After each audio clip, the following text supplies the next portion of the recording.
Hey guys, what's up? It's Rygar the Destroyer, and today we're going to be taking a look at Darth Maul from the Star Wars Black Series archive.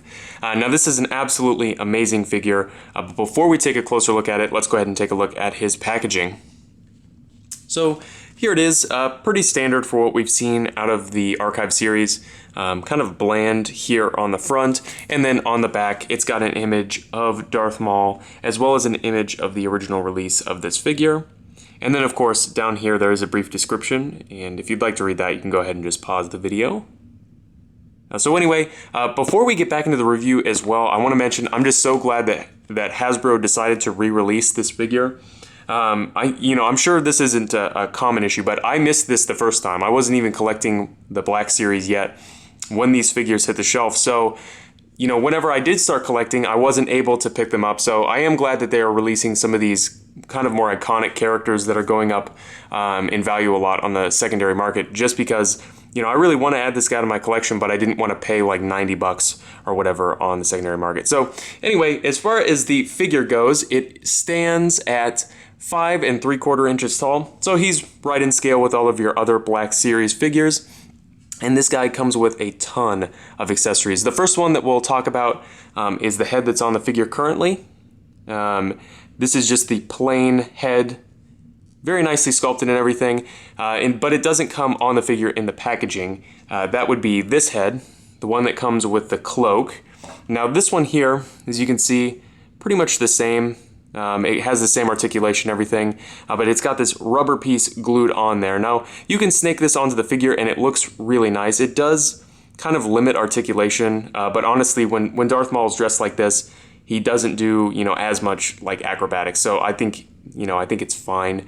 One thing I love about this is just the detail. The way they sculpted the cloak and everything looks absolutely fantastic. And one thing that I think that they couldn't have done if this was made of like actual fabric is get it where you can see his horns through the top of the cloak. It's a really small detail, but it just adds a ton to this figure. So I'm really glad that they did this cloak this way instead of a cloth one. Up next, we've got his binoculars. And as you can see here, these are very nicely painted and detailed. Look very, very nice. Really cool accessory there. And then, of course, he does come with his lightsaber. Now, the blades are nice and translucent, as you can see, look really nice. And you can pull this apart, obviously. You can pretend it gets cut in half or whatever. And then you can also remove the blades. And then, as you can see, the hilt, they just went all out as far as detail and paint on this one. Looks really, really good. So, really impressed with the accessories, and the articulation on this figure, especially for how old it is pretty good as well. He's got a ball peg in the head, a hinge in the neck. He's got ball hinge shoulders with a really nice range there. They do swivel 360. He's got ball hinged elbows. They get about 90 degrees, and normally I think that would be fine, but on a figure like Darth Maul, where he's kind of an acrobat and stuff, I wish that he got a little bit more articulation there at the elbow. He's got hinged wrists, as you can see there, with a swivel. And then he's got what feels like a double ball peg here in the torso. That gives him a really nice range of motion and also keeps this sculpt flowing nicely, which I appreciate. Then at the hips, he's got T-jointed hips. Nice range there, especially for a character like Darth Maul.